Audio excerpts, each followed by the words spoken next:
Olá, bom dia a todos. Eu sou o Fábio Baldiceira.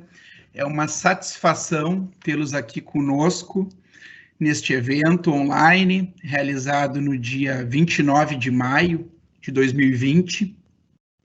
Como escritório, temos o sentimento que é um dever institucional, num período de exceção como esse trazido pela pandemia, darmos a nossa contribuição difundindo aquilo que fazemos de melhor, que vem a ser prestar informação jurídica.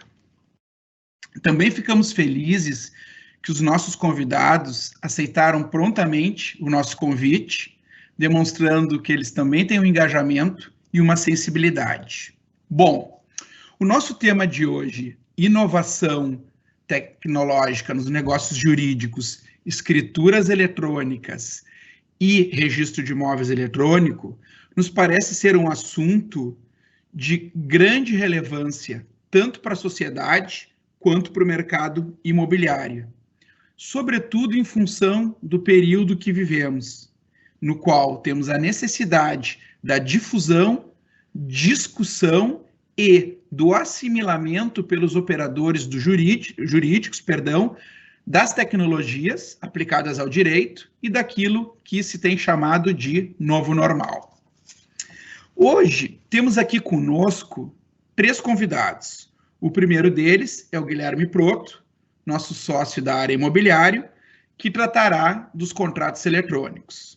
Logo em seguida, temos o Rodrigo Dinamarco, tabelião de notas da cidade de São Paulo, que tratará sobre as escrituras públicas à distância, dos pormenores em relação ao e-notariado e com o grande desafio de tratar sobre o provimento 100 do CNJ, que acaba de ser editado, se não me engano, nessa terça à noite, tivemos acesso a ele, 9h20 da noite. E para encerrar, estaremos com a Patrícia Ferraz, ela é registradora imobiliária na cidade de São Paulo, e tratará do registro de imóveis eletrônico e dos pormenores do e-protocolo, também vai dar algumas pinceladas, enfim, sobre essa parte prática tão importante. Por favor, fiquem à vontade para enviar as perguntas que serão respondidas ao final das exposições dos nossos 3 convidados. Desejo um bom evento a todos. Passo a palavra ao Guilherme. Agradeço ao Fábio Baldiceira pela palavra, ele que também é nosso sócio da área imobiliária do escritório. Gostaria de desejar um bom dia a todos que nos assistem. Espero que todos possamos sair com mais conhecimento e mais abertos à inovação do que quando entramos. Gostaria também de fazer uma saudação especial para os nossos convidados, Rodrigo, Patrícia. Para mim é uma enorme alegria, uma grande satisfação estar realizando esse evento ao lado de 3 especialistas no direito imobiliário, em um assunto que é tão relevante e tão atual. Dito isso, gostaria de iniciar minha fala tratando da inovação nos negócios imobiliários, que é a primeira parte do tema do nosso evento. Quando falamos em inovação nos negócios, estamos falando da ruptura de um modelo de negócio. Nas empresas, esse é um processo evolutivo longo, ele não acontece da noite para o dia. Ele demanda pesquisa, estudo, ele demanda uma série de medidas que mudam a rotina da empresa, desde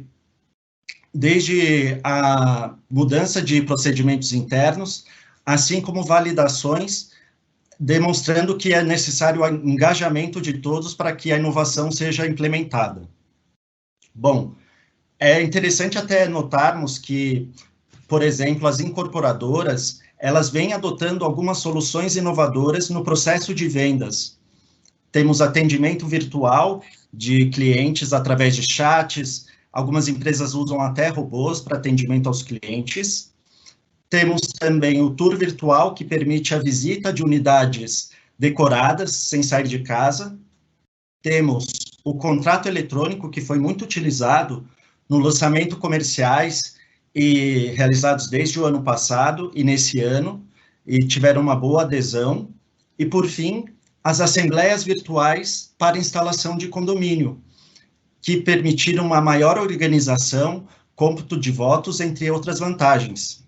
Aqui no nosso evento, nós vamos tratar especificamente, na minha fala, a respeito dos contratos eletrônicos, pois esse é um assunto que tem correlação com o assunto que o Rodrigo vai trazer, que são as escrituras públicas, e com o assunto que a Patrícia vai trazer, que é o registro de imóveis, já que podemos registrar contratos imobiliários particulares e escrituras públicas no registro de imóveis. Dito isso, antes até de entrar a respeito dos contratos eletrônicos, eu queria trazer para vocês que as startups, que são essas empresas tecnológicas que buscam negócios digitais, também tiveram um papel importante nesse procedimento, nesse processo de evolução, né, das inovações. Um dado interessante e recente é que já temos mais de 700 PropTechs e Construtechs mapeadas pela AB2L, Associação Brasileira de Legal e Law Techs. E uma das plataformas, né, uma das startups que vem se destacando são as plataformas digitais para locação de curta e longa temporada. Elas aproximam locador e locatário e permitem a assinatura de documentos eletrônicos. Só que a realidade da maioria dos empresários estava muito distante, e até pode estar muito distante dessa realidade, porque quando falamos de negócios imobiliários, estamos falando de um negócio que demanda uma decisão importante, estamos falando de um bem de valor expressivo, e fazendo que o modelo presencial gere uma confiança maior do que no modelo tecnológico. Mas tudo é questão de adaptação.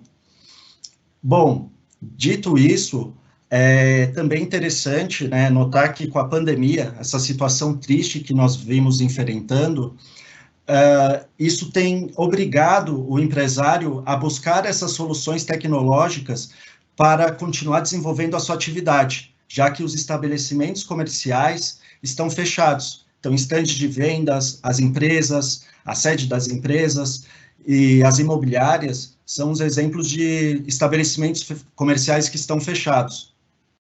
Dito isso, eu já posso iniciar a minha segunda parte da fala, que é a respeito dos contratos imobiliários eletrônicos, pois é exatamente isso que vem se buscando e que vem acelerando a busca dos contratos eletrônicos.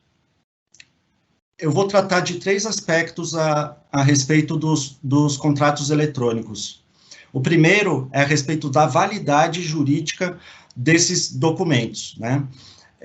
Eu vou tratar da validade jurídica dos negócios jurídicos em geral, do qual o contrato é uma espécie e o contrato eletrônico é uma subespécie. O segundo aspecto será de algumas regras gerais dos documentos eletrônicos.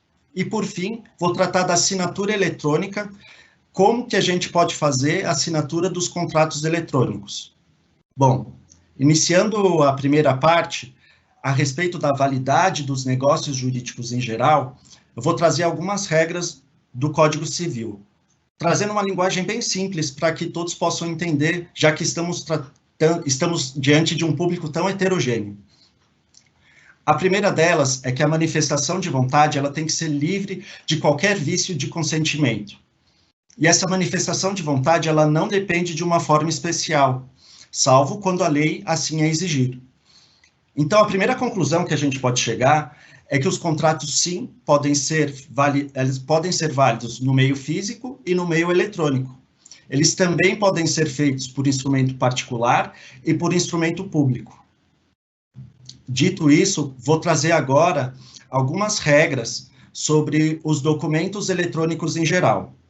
Em 2001, foi editada uma medida provisória, a medida provisória 2200, que trouxe uma regra pela qual os documentos eletrônicos podem ser revestidos, sim, de forma pública e forma privada. Ou seja, ela permitiu que tanto documentos públicos e particulares fossem validados e produzidos no meio eletrônico. Uma segunda regra é trazida pela Lei da Liberdade Econômica, que foi publicada no final do ano passado. Ela diz que os documentos podem ser arquivados no meio eletrônico.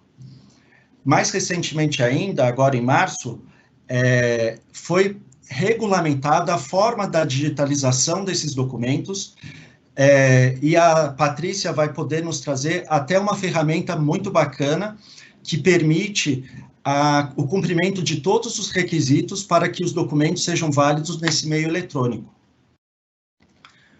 Por fim, gostaria de agora tratar a respeito das assinaturas. Essa me parece que é a principal diferença entre um documento físico e um documento eletrônico. Como se dão as assinaturas nesses contratos eletrônicos? Bom, o Instituto Norte-Americano de Padrões e Tecnologias, desde 1995, já previa algumas formas de identificação no meio digital. São elas: senhas, biometria e equipamentos. Quanto às senhas, estamos falando do cadastro dos nossos dados pessoais num site ou numa plataforma, a geração de um login e uma senha, e o acesso através deles. Muitas vezes nós clicamos naquele botão, no checkbox, concordando com os termos e condições daquela plataforma, e essa é uma das formas que os empresários vêm utilizando, através dos assinadores digitais, para celebrar contratos de locação, aqueles que nós mencionamos, e também as promessas de compra e venda que têm validade entre particulares. Esses assinadores, em geral, eles utilizam o IP da máquina para validar a assinatura. Esse IP da máquina é um número que ele é diferente de todas as outras máquinas no sistema eletrônico de envio e recebimento de dados. Uma segunda forma de assinatura é a biometria. Alguns exemplos de biometria: impressão digital, reconhecimento facial, reconhecimento da íris, da voz. Todas essas tecnologias estão presentes nos principais e mais modernos celulares que nós temos hoje em dia, permitindo que a assinatura eletrônica seja facilitada. Bom, a última forma são os equipamentos. Estamos falando de tokens e certificados digitais. Os certificados digitais, eles foram previstos uma forma pela aquela medida provisória que eu mencionei, a 2200 de 2001. Essa medida provisória, ela presumiu válida a assinatura de documentos eletrônicos produzidos nos meios eletrônicos. Ela criou a infraestrutura de chaves públicas brasileiras, a ICP Brasil. Ela nomeou o Instituto Nacional de Tecnologia da Informação, né, o ITI, como uma autoridade certificadora raiz. Essa autoridade certificadora raiz, ela quem concede a autorização para que outras autoridades certificadoras possam emitir esse certificado digital. Só explicando um pouquinho para vocês, esse certificado digital ele funciona com uma chave pública e uma chave privada, permitindo que a validação da assinatura seja feita em tempo real, tá? E uma última regra é que a medida provisória, ela permite outros meios de assinatura nos meios eletrônicos, desde que respeitado algumas regras. A primeira delas é que seja possível comprovar a autoria do documento. A segunda, a integridade, que tem a ver com a imutabilidade, ou seja, aquele documento não pode ser alterado depois que ele é assinado eletronicamente.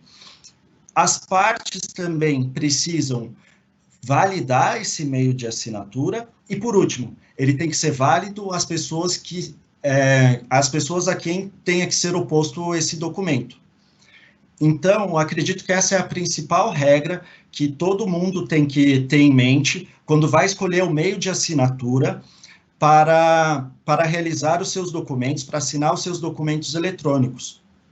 Até como estamos falando de contratos imobiliários eletrônicos, é importante destacar, por exemplo, que se o usuário, né, se as partes quiserem assinar um contrato de locação eletrônico e quiserem registrar no registro de imóveis por conta da cláusula de vigência, para garantir que a locação continue válida mesmo após a alienação do imóvel, ou direito de preferência, as partes têm que se preocupar com o meio de assinatura eletrônico escolhido, já que ele precisa ter validade no registro de imóveis. Bom, eu acredito que essas são as minhas considerações iniciais e que vão ajudar muito no entendimento dos assuntos que o Rodrigo e a Patrícia vão trazer. Estou super ansioso pela apresentação deles, vai ser bem bacana. Então, agradeço a todos pela atenção por hora e devolvo a palavra a você, Fábio. Obrigado.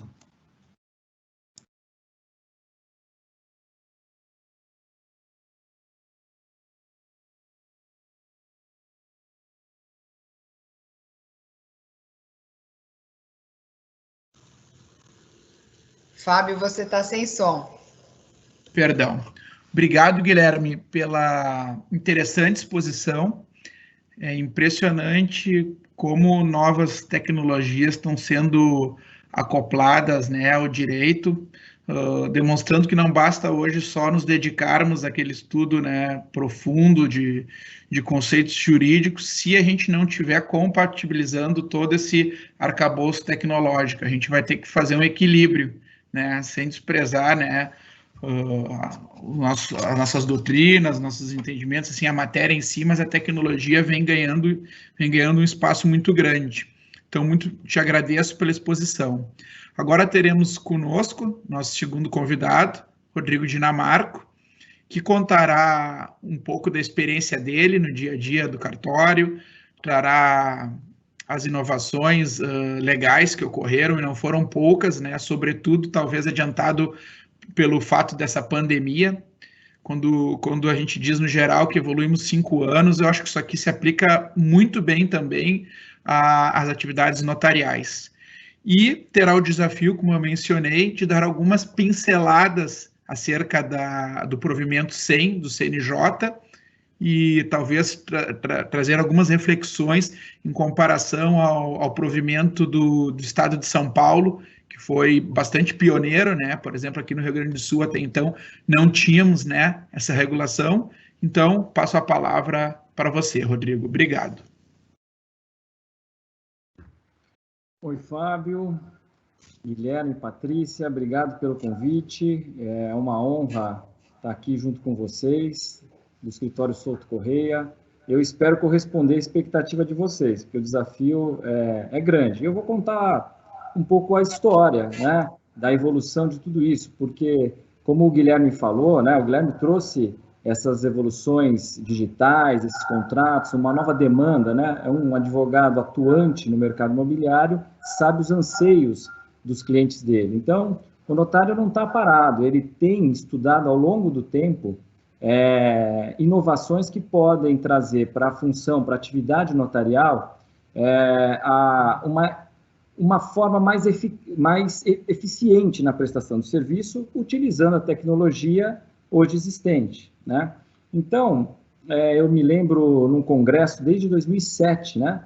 Teve uma câmara temática comandada pelo Ângelo Volpi, em que ele, grande defensor, né, da escritura à distância, já discutia tudo isso, né? Mas nós tínhamos alguns entraves, a gente precisava evoluir ainda dentro da categoria por conta de alguns probleminhas que a gente precisava definir. Um deles é a competência, né? Quando a gente está no mundo real, né, onde eu vou colher a assinatura presencial, eu tenho um limite de competência estabelecido na Lei dos Notários e Registradores. O artigo 9º traz que eu não posso, é vedado ao tabelião, praticar ato notarial fora do município que eu recebi a outorga da delegação. Quando a gente vai para o mundo digital, eu perco essa noção de localização, né? Onde estão as pessoas? Na verdade, no mundo digital, pouco importa onde elas estão, né? Eu vou identificá-las, eu vou colher a manifestação da vontade, mas a distância dela mais longe do meu município é o que faz justificar o uso da tecnologia e a assinatura à distância. Então, a gente precisava ter uma regra de competência, porque senão corria o risco da própria atividade ser deletério, né? sem competência nenhuma. Então, foi discutido isso lá atrás. Gente que sustentava, olha, a competência deixa que está na lei, não precisa estabelecer nenhuma regra, né? Que é o que eu acho que seria uma loucura entre a atividade. Vocês sabem que a atividade notarial tem uma concorrência, né? Foi defendida outra tese de que a gente tinha que ter uma lei nacional dos emolumentos, né? Porque assim, pelo menos, a concorrência existente entre os notários seria isonômica, todo mundo ia ter a mesma tabela e partiria do mesmo ponto inicial. Depois foi pensado, até por conta do desenvolvimento do certificado digital notarizado, né, esse que é emitido pelo notário, como ele é carregado dentro do celular, a possibilidade de ter localização pelo GPS do celular da onde ele estaria assinando. Isso tudo são evoluções que a gente vai amadurecendo, e a definição até de São Paulo, e depois agora do provimento do CNJ, provimento 100, acho que atendeu pelo menos a maioria do interesse do notariado e da população. Então, qual foi a competência definida no provimento 100 para a prática dos atos notariais? Para aqueles que envolvem bens imóveis, né, o local, o tabelião competente para a prática dessa escritura à distância é o do local do imóvel ou do domicílio do adquirente, né? Muita gente queria o domicílio das partes, né? Por que foi domicílio do adquirente? A ideia era, na verdade, oxigenar a categoria, deixar que o tabelião da ponta, do que está localizado lá do imóvel, fosse valorizado, né? Ele é um tabelião que conhece as regularizações fundiárias do município, ele tem a lei do ITBI, que é uma lei municipal, ele conhece, ele domina, né? E você faz com que, dessa forma, não centralize as escrituras à distância num único tabelião, o que não é bom, na minha opinião, para a categoria. Então, houve uma valorização do tabelião da ponta, do tabelião que está no local do imóvel, houve também o respeito do domicílio do adquirente, porque às vezes eu estou querendo adquirir um imóvel na praia, né? Sou residente em São Paulo, mas quero no litoral adquirir uma propriedade, e meu tabelião de confiança fica no meu domicílio. Então, é permitido que eu utilize o tabelião do domicílio do adquirente. Então, essa é a definição. A gente pode até avançar um pouco na competência, porque tem o parágrafo 2º do artigo 19 do provimento 100, que ele está já causando dúvidas a respeito da aplicabilidade. Então, a regra geral de competência, quando envolve imóvel, é o local da circunscrição onde o imóvel está localizado e o domicílio ou o domicílio do adquirente. Aí, eu vou dizer qual que era a ideia do parágrafo 2º, né? Se a gente for fazer uma interpretação literal, vai dar confusão, mas eu vou fazer uma interpretação teleológica, né? A origem, o que quis dizer o parágrafo 2º do artigo 19? Eu não sei, Fábio, me dá um retorno se eu preciso ler o artigo, se as pessoas que estão nos ouvindo, acho que devem estar acompanhando essa polêmica, né? Ou eu tenho que ler aqui Rodrigo, me parece que vale a pena ler esse artigo, o parágrafo do artigo 19, o parágrafo 2º, porque é um provimento muito novo e eu acho que você foi cirúrgico. Já tive a oportunidade de ouvir essas discussões e é justamente esse um dos pontos mais polêmicos da lei. Fica à vontade. Ok, obrigado, Fábio. Então, eu vou dar uma lida no parágrafo 2º. Ele vai dizer o seguinte: estando o imóvel localizado no mesmo estado da federação do domicílio do adquirente, este poderá escolher qualquer tabelionato de notas da unidade federativa para a lavratura do ato. Quando a gente lê o parágrafo 2º, parece que quando eu tenho, na verdade, eu estou com o adquirente no mesmo estado da federação do imóvel, então vamos dar exemplo que fica mais fácil. Eu vou adquirir um imóvel em Santos, e eu sou domiciliado em São Paulo, qualquer tabelionato de notas da unidade federativa, quer dizer, ampliaria a competência de todo São Paulo, poderia lavrar. Minha opinião, não é isso. Não é isso que quis dizer o parágrafo 2º. O parágrafo 2º não pode ampliar, ele está, na verdade, relacionado ao caput. Quando eu vou no caput, e também no artigo 6º, ele vai dizer que o tabelião de notas da circunscrição do imóvel ou do domicílio do adquirente é o competente para praticar a escritura remota. Eu vou dizer o que queria dizer o parágrafo 2º. Ele queria dizer o seguinte, ele queria fechar mais a competência. Ele diz, se o domicílio do adquirente for fora da unidade federativa, fora do estado onde está circunscrito o imóvel, ele só pode usar o lugar do imóvel, o local do imóvel. Se ele tiver dentro da unidade federativa, quer dizer, dentro do estado de São Paulo, aí ele pode optar por um dos dois. Eu vou dar como exemplo, eu acho que fica mais fácil. De novo, eu vou comprar um imóvel em Santos e sou domiciliado em São Paulo. Portanto, eu posso escolher o tabelião de Santos e o tabelião de São Paulo, qualquer um deles. Se eu sou domiciliado em Porto Alegre e quero comprar um imóvel em Santos, eu só posso escolher o tabelião de Santos. Essa era a intenção nos estudos apresentados pelo Conselho Nacional de Justiça da limitação, porque a gente queria deixar bem a parte territorial dentro da unidade federativa do Estado. Quando aqui diz unidade federativa, até tem um tabelião que diz, olha, aqui ele não está querendo dizer unidade federativa Estado-membro, sim o município que também participa dentro do Estado. É essa a interpretação que eu acho que tem que ser dada. Aqui eu acho que vai depender, na verdade, de uma autorregulação, quer dizer, o colégio notarial vai ter que se manifestar através de um enunciado para definir, para que não haja dúvida, porque lembra, um dos pontos mais importantes quando a gente vai para o mundo digital é exatamente a competência. A gente precisa ter muito isso regrado para não criar grandes cartórios ou até mesmo não oxigenar toda a categoria, que isso valoriza a instituição. Um outro ponto delicado, quando a gente vai para o mundo digital, é a identificação das partes, né? Como é que eu identifico o Guilherme à distância, olhando na telinha, né? Como é que eu sei que o Guilherme é o Guilherme? Porque eu não estou tratando só de fazer escrituras à distância de quem eu conheço. De quem eu conheço, que eu tenho abertura de firma, eu gerei certificado digital, está fácil, né? Agora, eu vou poder ser demandado numa escritura de uma parte que eu nunca vi, que eu não tenho elementos. Então, a gente tinha alguma insegurança nesse momento. Como é que faz? Vamos agora lá no provimento, como é que ficou definido? Artigo 18 do provimento 100 do CNJ. Ele vai dizer o seguinte, ó, primeiro, começa a identificar com documentos digitais, né? Hoje as pessoas, não sei se todo mundo tem, né? Acho que não, mas CNH já é emitida de forma digital, RG já é emitido de forma digital, carteira profissional é emitida de forma digital, título de eleitor é emitido de forma digital. No futuro, as pessoas vão ter esses documentos digitais, mas hoje ainda não tem. Mas esse é o primeiro documento que o provimento trata, que eu vou poder utilizar para identificar uma pessoa remotamente. Começa assim, né? Começa com a apresentação desse documento. O que mais?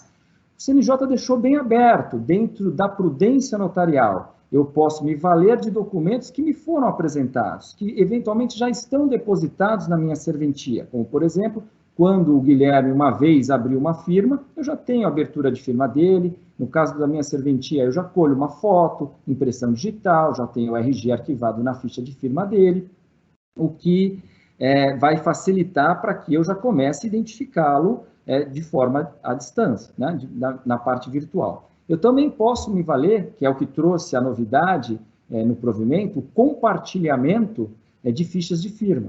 Esse compartilhamento, a gente tinha conversado com o Fábio até me disse, olha, em São Paulo eu tenho em 2 cartórios, né, 2 tabeliões de notas. Então, eu teria aqui, se o Fábio optar para que eu lavre uma escritura à distância, né, dentro que um imóvel esteja aqui em São Paulo, eu vou pedir para esses 2 tabeliões me encaminharem a ficha de firma. E a partir dali, eu vou examinar, olha, ele apresentou aqui a OAB, aqui foi a RG, deixa eu ver se são os mesmos dados, né? Então, isso tudo entra na cautela notarial, na prudência notarial de examinar os documentos. E eu posso chegar à conclusão, olha, estou inseguro na prática do ato, ou então, estou seguro na prática do ato. Quer dizer, a identificação começa pelos documentos, tá certo? Agora, o que tem também de novidade, que eu vou entrando um pouco lá na plataforma e-notariado. A plataforma e-notariado, por conta do provimento 88, que está até repetido aqui no provimento 100, quando vocês vão verificar o que a plataforma vai ter, vão ter vários cadastros, né? E um dos cadastros é o cadastro nacional, o cadastro único de clientes notariado. Então, o colégio notarial, por conta do provimento 88, só abrindo um parênteses, o que é o provimento 88? É aquele que disciplinou procedimentos, conceitos, direcionados ao registrador de imóveis e ao tabelião de notas na prática de prevenção de crimes de lavagem de dinheiro e financiamento ao terrorismo. Então, várias ações nós precisamos agora tomar por conta do provimento 88, porque nós somos partes obrigadas a contribuir com a Receita Federal, com o governo estadual, com relação a negócios suspeitos. Então, a gente, por conta do provimento 88, ficou a cargo do Colégio Notarial Brasil esse cadastro único de clientes do notariado. E como é que a gente está fazendo esse cadastro? A partir de onde? Justamente a partir dos cartões de assinatura. Os cartões de assinatura estão dando upload agora em teste, né, na plataforma. 30 milhões de cartões de assinatura estão subindo na plataforma do notariado, né, e vão ficar lá nessa central. Esses dados, os dados que o CNJ exige para esse cadastro são maiores do que os dados que hoje a gente tem, pelo menos aqui em São Paulo, né? Em São Paulo, a Corregedoria disciplinou o formato do cartão de assinatura, é um padrão único, né? Então, eu tenho lá os campos a serem preenchidos, mas esse cadastro dos usuários exige mais informações. Ele quer e-mail, ele quer endereço residencial, endereço comercial, o nome do cônjuge, regime de bens. Então, a gente vai precisar complementar esse cadastro. Mas é a partir das fichas de firma que já estão sendo anexadas lá no e-notariado. Então, quando eu disse que eu iria pedir por e-mail, através de um ofício do meu colega para enviar o cartão de assinatura, quando essa plataforma tiver ela toda preenchida, eu vou acessar a plataforma do e-notariado e vou buscar lá toda a qualificação do Fábio, porque não deixou de ser um usuário do notariado que vai estar nesse cadastro central. Então, aos poucos, a gente vai estar batendo no cadastro central para pegar as informações. Para acrescentar para vocês, né, para que a gente vai formando uma base de dados segura, dentro hoje do e-notariado, existe lá um campinho de identificação das partes. O que é isso? Aos poucos, a gente está colhendo a impressão digital, então, quando eu emito um certificado digital, eu preciso colher a impressão digital da pessoa, eu tiro foto, e isso tudo a gente está validando dentro da SERPO, através até mesmo da identificação da biometria facial, né? Eu até depois, se der tempo, eu até posso mostrar para vocês, eu posso até mesmo no nosso sistema, a partir de uma foto, lançar no sistema e ele vai me dizer quantos por cento essa pessoa aparece com o banco de dados. Ele vai bater no banco de dados e vai identificar, olha, ela 88% de chance de ser o Fábio Baldissera, né? Porque está bem parecido com o quê?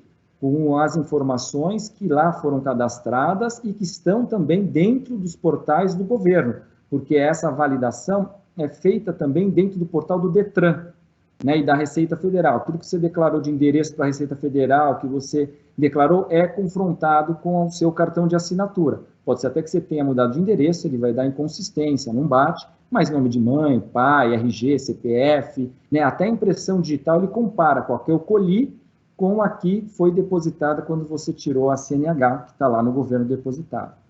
Então, vai nos dando esse tratamento desse banco de dados, quer dizer, aos poucos ele vai engrossando e vai ficando mais seguro. E a ideia do notariado é cada vez mais ser emitido o certificado digital notarizado, que o provimento chama de certificado notarizado, né? Certificado emitido pelo tabelião de notas, porque ele também exige a impressão digital, a foto, então há uma identificação, há uma validação nesse sistema de identificação pessoal. Eu uso essa validação que tem hoje no e-notariado, nessa plataforma, e aí, a partir daí que eu gero um certificado digital. Então, nessa identificação, nesse desafio de identificação das partes, né, que antes nem tinha essa compartilhamento de ficha de firma, então a gente batia a cabeça, mas como é que eu vou fazer? A pessoa normalmente não vai ter o cartão de firma, tal. Então agora a gente está dando solução, que é esse grande banco de dados dos clientes do notariado. E ele vai somar segurança quando a pessoa utilizar o certificado. Porque lembre, quando eu vou fazer a escritura à distância, ele exige o requisito da assinatura digital através do e-certificado. Então, se o Fábio não era o Fábio, bom, então alguém estava com o certificado dele, porque além de eu ter visto os documentos que me foram apresentados, vi um cartão de assinatura, bati que a foto estava bem próxima, eu posso agora, nesse vídeo mesmo, congelar a foto do Fábio e jogar lá no sistema para fazer um teste, para saber se bate com o que está lá depositado. Então, nós vamos agregando segurança jurídica na identificação das pessoas, o que é muito importante. Hoje, o que eu vejo de ferramenta jogada no mercado, à disposição, que assina, valida, não tem identificação da parte. A parte recebe um e-mail, assina e diz, concordei. Ok, se não der briga, concordou mesmo, né? Tal, assinado. Mas a ideia do uso do certificado do e-notariado é estar por trás a identificação, que é a atividade do tabelião, né? Identificar as partes, qualificar. Então, superamos a dificuldade na identificação da parte no mundo virtual, com esse cadastro, com a emissão do certificado, com a coleta da impressão digital, da foto, certificando lá no CERPO, dentro do governo, as informações, estando seguro, seguimos. A parte já está identificada. Uma outra coisa importante, até na impressão digital, para quando a gente coleta a impressão digital, o nosso sistema, ele também pega até a temperatura do dedo. Né? Eu estava abrindo o cartão, a impressão digital do meu substituto, e estava bem frio, acho que a ponta do dedo dele estava fria, o sistema identificava que, apesar da impressão digital estava boa, ele colhia a impressão digital, mas ele dizia que a temperatura do dedo estava fria, que não era um dedo. Isso era justamente para evitar as pessoas que pegam, sei lá, um silicone com a impressão digital e se passam por um dedo frio, né? E não um dedo com sangue quente, né? Então, o sistema também tem essa tecnologia. E aí, a parte final, que era a grande dificuldade. E a função do tabelião, ao contrário do instrumento particular, né, que não tem essa preocupação, a formação do instrumento público tem o assessoramento do tabelião. Né, tem, o que eu falo para os meus escreventes, a gente precisa captar a vontade anímica da parte, né, buscar na alma do cliente o que ele quer mesmo, porque quando eu atendo os meus clientes, eles chegam lá e vão dizer, olha, eu vim fazer uma doação, eu quero doar, estou preocupado com o Covid e eu quero já doar. Aí você vai conversando com a pessoa, você vai chegar à conclusão que ele não quer doar. Ele, na verdade, está preocupado, gostaria de fazer um testamento, direcionando para alguém, mas naquele momento ele não quer dispor da propriedade. Então, quando a gente trata com as grandes bancas, né, como Souto Correia, né? As coisas vêm até muito prontas, né? Os clientes são bem orientados, né? A participação do tabelião até diminui um pouco, não que a gente ainda não interaja, mas diminui. Mas na grande maioria que a gente atende, as pessoas que estão fora do mundo jurídico, eles precisam desse assessoramento. O tabelião, quando atesta de fé pública, ele atesta que foi afastado qualquer vício de consentimento, que ele foi orientado sobre a prática do ato, está embutido isso dentro da escritura pública. Rodrigo, eu acho que a gente tem que ter sensibilidade, como tu bem colocastes, e verificar que a lei é para todos. Nem todo mundo vai estar assessorado por um escritório de advocacia, nem todo mundo tem como hábito lavrar numa semana 100, 200 escrituras. Então, me parece que para a gente conseguir evoluir com essas novas tecnologias com segurança, a gente tem que tentar que aqueles requisitos assim que são inerentes à profissão do tabelião, existe um motivo para ser, né, que eles se mantenham por meio eletrônico. Então, por mais que seja um pouco mais engessado a questão de fazer eventualmente uma gravação de uma escritura, eu acho que o consentimento é realmente importante para evitar essas situações. Se não, também bastaria a gente ter um token aí do e-notariado e daqui a pouco um terceiro estaria vendendo imóveis por aí, né? Então, eu acho que a gente tem que preservar segurança jurídica com facilidade. Talvez alguma coisa que a gente pode dispensar seria a leitura integral da escritura, porque a gente sabe que hoje, em determinadas situações, a gente não precisa ler a escritura, porque as escrituras já chegam revisadas. Isso os meios eletrônicos nos ajudaram bastante. Não sei o que tu acha disso, mas a preservação do consentimento me parece ser um ponto que é bem importante de se observar, sobre pena da gente querer evoluir evoluindo. Exatamente, Fábio, você tocou no ponto preciso, quer dizer, esse era o grande desafio. Eu acho que a pandemia, por toda, sufoco que a gente está vivendo, dificuldades, perda de vidas, mas ela acabou acelerando, dinamizando, ou até achando uma solução, que é a videoconferência, né? Na videoconferência, que agora a gente está mais familiarizado, né? Estamos aqui em reunião, estamos em live, assisto show, né? Por live no Instagram, falo com meus filhos, falo com os meus amigos no House Party, quer dizer, virou já, né? Todo mundo está familiarizado. Meu pai, que tem 80 anos de idade, está familiarizado com agora essas videoconferências. Então, a videoconferência nos deu suporte mesmo para que o tabelião atinja a sua finalidade, que é esse assessoramento, que é buscar. Por isso que aqui em São Paulo, no provimento, foi bem rigoroso, exigiu até a leitura completa, exigiu ainda que a gente fizesse algumas perguntas para justamente verificar se a parte que estava se manifestando de forma livre, tinha compreendido o teor do ato, o alcance do ato que estava praticando. Quer dizer, isso tudo tinha que ficar gravado de forma permanente, com geração de hash daquele vídeo, né, que foi gravado em uma extensão MP4.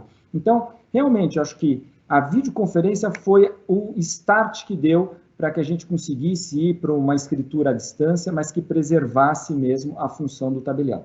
Importante destacar, até eu vi uma vez do Ibradim mesmo, um advogado do Rio, e os conceitos do certificado digital. Então, na nossa visão como tabelião, o certificado digital é o exaurimento da manifestação de vontade, é a positivação. Eu vou substituir a assinatura do livro com a assinatura por token, mas não é a manifestação de vontade, é sutil, né? Porque aí o advogado falava, não, mas se eu pus meu token é porque eu disse o sim. Parece óbvio que disse o sim, mas quando eu estou na forma pública, quem vai dizer que efetivamente a parte disse o sim e estava livre, sou eu, tabelião, que estou dando fé pública naquele instrumento. Então, para que eu tenha certeza que ele disse o sim, manifestou, estava livre da vontade, eu preciso ter esse contato com a parte. E a videoconferência vem dar essa possibilidade de que a gente trate disso, e por isso a gente tem que realmente fazer a videoconferência, e com o provimento 100 do CNJ, diminuir um pouco, né? Eu não preciso fazer a leitura total do ato, mas você viu que ele destaca, você precisa dizer o objeto, não precisa dizer o valor, precisa dizer o livro que você lavrou esse ato, se ele está livre, se houve identificação. É um videozinho ali de uns 10 minutos, pelo menos, que a gente vai ter que ter com cada parte. Diga, Fábio. Tá sem o microfone. Se for o caso, é o medo, né, que sai a voz aí quando tu tá falando. Se for o caso, para a comodidade, a gente tem um instrumento usado, né, há muitos e muitos anos, que é a procuração. Agora, na procuração, você vai ver a quem foi lhe depositada aquela confiança, e não vai ser precedida dessa função social e de preservação de segurança jurídica, que é para ver se houve o consentimento ou não. Porque se fosse do contrário, a gente estaria liberando eventualmente o token, um assinador, e daqui a pouco, vamos supor, um adolescente pegou o token, é um hacker de computador, quando vê ele está vendendo os imóveis da família. Olha a seriedade que a gente pode ter querendo dar um passo para frente. Então, isso aí que eu acho que foi a coisa que a gente não conseguiu entender, porque a gente pensa, o direito imobiliário é um direito um pouco mais engessado. Se eu quero transferir um imóvel de 100 mil, preciso de uma escritura pública. Se eu quero transferir R$1 milhão, 20 milhões de reais em ações, eu tenho que clicar num botão, mas a gente tem todas essas questões aí que vêm por trás, né, para preservar. Então, a gente tem que caminhar junto. O certificado digital, o assinador digital vai nos dar um conforto muito maior, só que ele não vai suprir certas formalidades. Então, acho que por isso que até se tardou um pouco para que fosse editada essas normas aí, a fim de que fizessem normas adequadas, né? Tecnologia e realidade.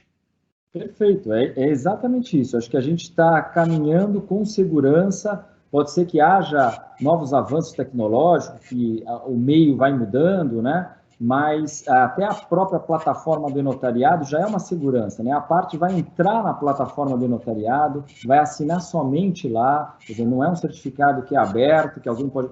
É focado, né? Tem rastreabilidade, vocês viram que vai ficar salvo lá, inclusive com correições online, permitindo que o juiz corregedor possa fiscalizar a competência, a lavratura do ato, se for recolhidos os impostos corretos. Quer dizer, está aberto lá para uma correção online. Então, acho que deu muita segurança. Esse provimento vem realmente mudar um paradigma, abrindo uma oportunidade com segurança, com caminho, e valorizando a atividade do tabelião, que é isso, né? Que é a identificação das partes, escolher realmente essa vontade anímica da parte para fazer o ato correto. Assim, o que é importante, Fábio, Guilherme, Patrícia, não vai mudar muito dia a dia, porque eu acho que é isso que talvez seja a maior preocupação do usuário. Como é que eu vou fazer? Talvez se tivesse algum tabelião ouvindo, ou um escrevente ouvindo, e agora? Como é que faz? Vai ser a mesma coisa, quer dizer, vamos lembrar uma vez que o Fábio nos ligou para fazer e praticar uma escritura. Ele entrou em contato, disse, olha, eu estou com um negócio jurídico, é um cliente grande, vou te mandar a documentação, né? Vamos pensar que ainda é no meio físico. Vou te mandar, aí ele me mandou o e-mail do contrato social, mandou o compromisso de compra e venda, me esclareceu algumas coisas, exigiu uma ata de aprovação de diretoria, por exemplo, estou falando um caso hipotético, né? E a gente foi conversando, trocando, fiz a minuta, mandei a minuta para ele, mandei a minuta para outra parte, todo mundo aprovou. Eu estou ainda no mundo físico, ainda estou no mundo real, eu estou no mundo da realidade de que hoje a gente atua, né? E a mesma coisa, o Fábio como advogado, ou o Fábio como uma pessoa física pleiteando, né, uma escritura, comprei um apartamento aí, você pode olhar a documentação? Você vai me acionar pelo telefone, você vai me acionar pelo e-mail, né, pelo WhatsApp, e eu vou começar a trabalhar, nós vamos trocar, vou perguntar, você viu essa certidão? Não viu? Você viu que tem uma positiva aqui, não saiu ainda, tem problema de PTU ou não? Isso tudo a gente vai tratando hoje, no dia a dia, de forma remota, né? Com trocas de e-mail, com telefone, com aprovação de minuto, à distância ainda. Bom, aí agora a gente vai para finalizar o ato. Todo mundo meio que já aprovou, está encaminhado, já emitiu guia de TBI, né? A pessoa até já mostrou que quer comprar, já recolheu a guia de TBI, né? Já dando passos, né? na configuração aí do negócio jurídico. E aí, no mundo real, eu vou combinar, Fábio, você vai vir até o cartório, eu vou até o seu escritório, considerando aqui o seu escritório posto aqui em São Paulo, né? Eu vou na residência do vendedor, do comprador, dentro do município e colho as assinaturas. Esse é o mundo real. O mundo virtual continuou com esses mesmos tratamentos, aprovou a minuta. O que eu vou fazer? Eu vou passar no livro, vou imprimir no meu livro, vou entrar na plataforma do e-notariado, vou lá nas assinaturas, né? À distância, e vou fazer anexar essa minha minuta em PDF. Anexo lá a minha minuta em PDF. Na sequência, no nosso sistema, depois a gente, se der tempo, eu vou mostrar, eu vou preencher. Quem que vai assinar primeiro? Normalmente, o comprador assina primeiro e o vendedor assina depois. Normalmente, as partes estabelecem. Quem vai assinar primeiro? Tá bom, eu ponho a ordem da assinatura. Olha que bacana, o sistema permite que eu coloque observador. Por exemplo, o Fábio está atuando aí como advogado. Fábio, você vai observar as assinaturas, eu posso até dizer que esse observador pode aprovar, ele não assina, mas ele dá sequência. Então, imagine um jurídico de uma construtora, eu coloco ele como observador, mas como aprovador. Então, ele assina aprovando para dar sequência, mas não entra a assinatura dele no PDF da escritura, porque ele não é parte. Então, isso até o sistema previu essa possibilidade de ter personagens aí que a gente vai dizendo como é que anda. E eu vou fazendo essa cadência. Quando eu ponho para submeter, o que vai acontecer? O primeiro da ordem que eu escolhi como assinador, e o que vai para mim? Só vai o nome, como você já está cadastrado, já puxa o teu e-mail, e só isso, eu não estou te qualificando. A qualificação das partes está na minha escritura, né? Está lá no PDF do meu livro que eu anexei no sistema do e-notariado. Rodrigo, a gente tem 3 minutos. Tá bom. Infelizmente, viu? Tá bom. Então, eu vou anexar e vou disparar. Você vai receber um e-mail. Quem está lá no primeiro vai receber um e-mail. Vai dizer, olha, você tem um documento para ser assinado. E aí você vai abrir o documento e falar, ok, era esse documento que eu tinha aprovado antes por e-mail. agora vou assinar. Quando você clica para assinar, vai abrir a plataforma do e-notariado. Você vai ser remetido para a plataforma do e-notariado e você vai lá usar o seu token, que o token, na verdade, vai ficar dentro do celular. Para que você utilize o seu celular, vai precisar falar com o seu computador. Isso é simples, mas ele vai dizer, olha, agora habilite e você assina no celular. A senha utilizada no nosso certificado notarizado é a senha do celular. Quando você abre o celular, ou no meu caso, eu ponho minha impressão digital, eu assino e ele fala com o computador. Assinou, o próximo já vai receber um e-mail para dizer o seguinte, agora é você que vai assinar, já está assinado, e eu, que estou lá, o organizador, estou dentro da plataforma do notariado, eu estou acompanhando essa marcha. Eu vou saber, o primeiro que eu escolhi era o Fábio, ele já assinou, já sei que assinou. Agora é o Guilherme, estou aguardando o Guilherme. Quando o Guilherme assinar, a marcha vai andar, até concluir todas as assinaturas pendentes. Isso tudo eu fui treinado, eu usei, nós utilizamos o notariado. O que está sendo acoplado, e me parece que ontem à noite eles colocaram no ar e ainda não testei, é a videoconferência, né? Por enquanto eu só tenho o documento assinado, até acho que a videoconferência vai ter que ser antes, né? Depois assino o ato, né? É essa a lógica. Mas é que eu não fui treinado ainda na plataforma com a videoconferência. Mas, pelo que o programador me contou, vai ser exatamente a mesma forma como eu encaminho o e-mail, só que vai ter um agendamento. Eu vou sugerir um agendamento para que a gente faça a videoconferência. Você vai receber um e-mail e lá vai estar, olha, às 10 horas de amanhã, clique para que a gente possa fazer a videoconferência. Quer dizer, a assinatura, eu não tenho data, você assina quando quiser, na hora que tiver ok, concorde com o ato, mas a videoconferência vai ter acoplado, acho que uma sugestão de data. Mas isso que eu estou falando, eu ainda não vi, porque o sistema está em desenvolvimento, ele está em teste. Ontem à noite, é o que eu falei, uma tabelinha postou num grupo de WhatsApp, dizendo, nossa, já estou testando aqui a videoconferência, eu não tive tempo de testar, não fui treinado com isso, mas a videoconferência é requisito do ato da escritura à distância, né? Quais são os atos, para a gente finalizar, quais são os atos que o tabelião pode fazer? Todos.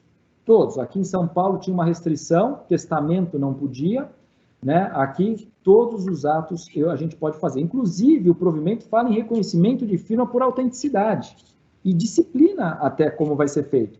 Quer dizer, então, cara, eu fiquei pensando, nossa, como que eu vou fazer um reconhecimento de firma por autenticidade à distância? Na verdade, ele vai me mandar o documento físico, imagina uma transferência de veículo que é exigido, né, o reconhecimento de firma por autenticidade, vai mandar aquele DUT, né, documento único de transferência, ele vai ter assinado e vai mandar.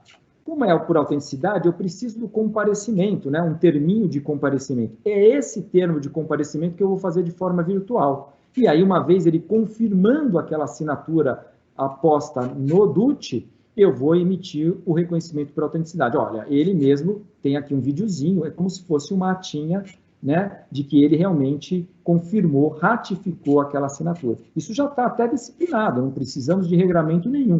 Já podemos fazer de forma virtual o reconhecimento da firma por autenticidade, né? Ele até fala em semelhança, que poderia ter outras formas de firma, mas aí isso eu acho, eu não sei, vai precisar de um regramento, isso ainda não dá para fazer.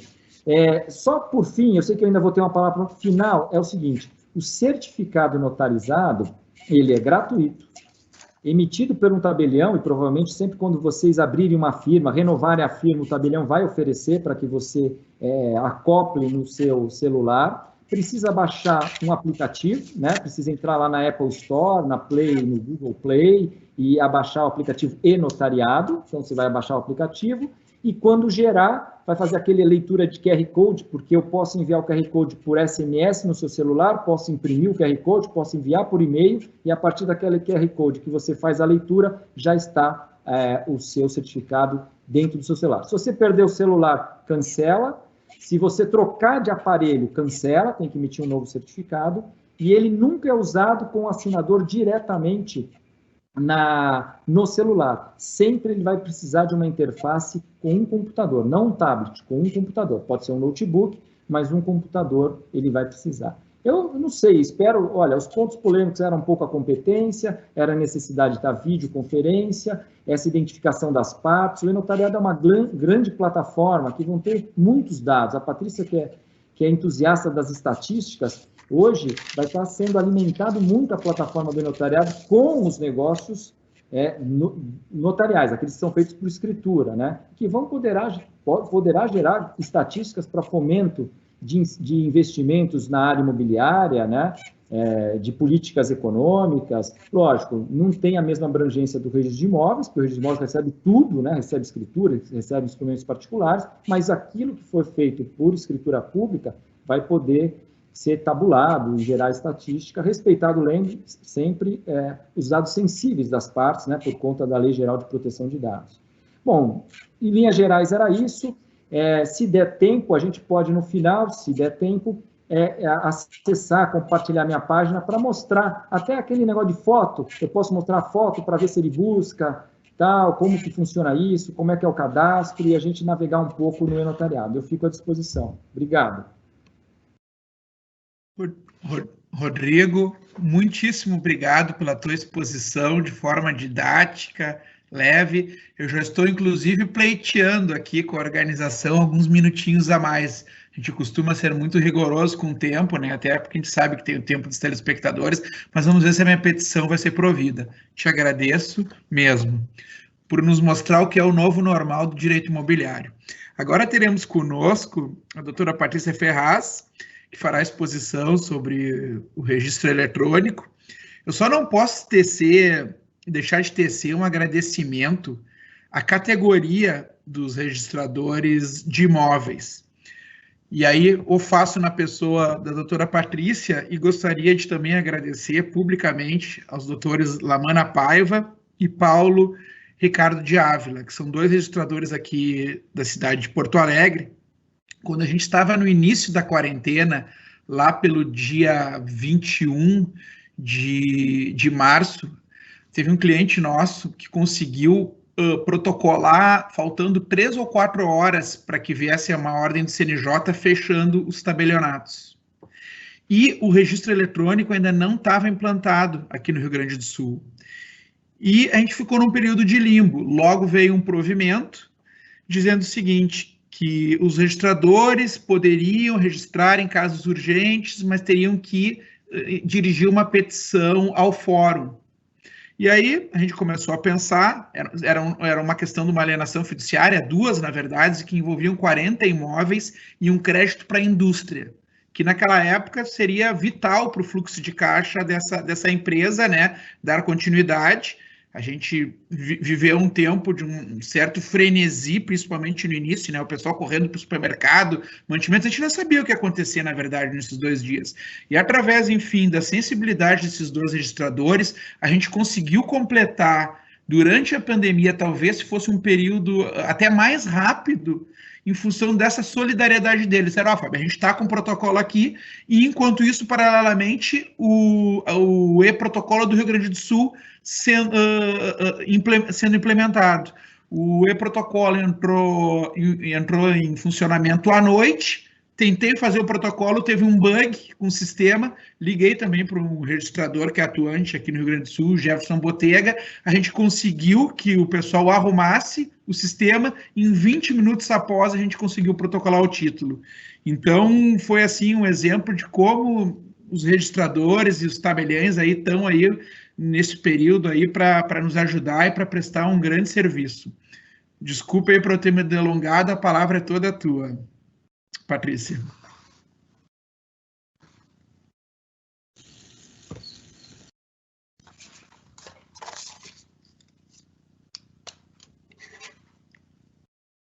Está no mudo, Patrícia.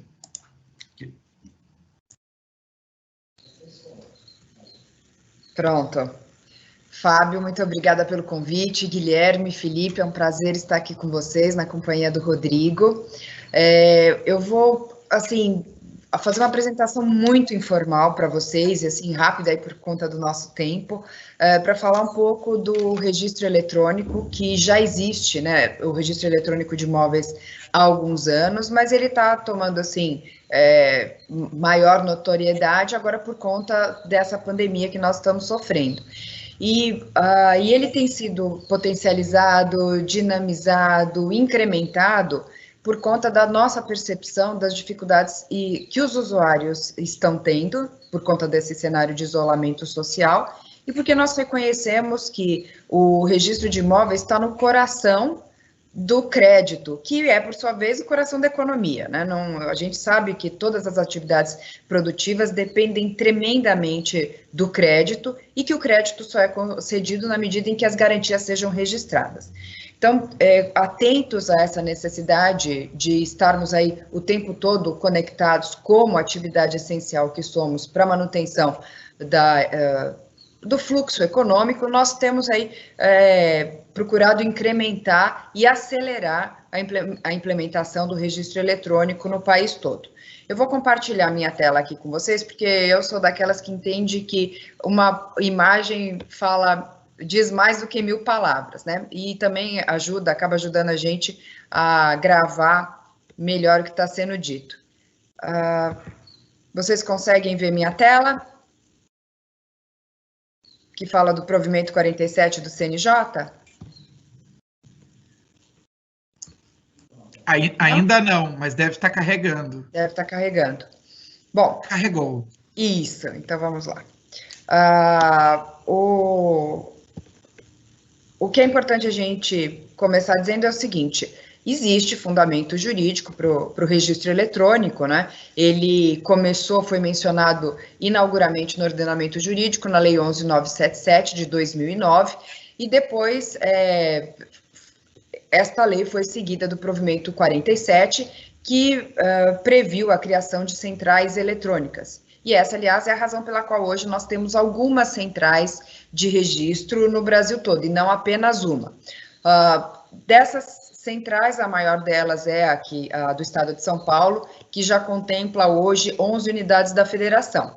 Depois do provimento 47, a gente teve a edição do provimento 89 do CNJ, que regulamentou o Código Nacional de Matrículas, o Sistema de Registro Eletrônico de Imóveis e o SAEC, que é o Serviço de Atendimento Eletrônico Compartilhado, que pode ser considerado, né, assim, para quem gosta de tecnologia, a hub das hubs.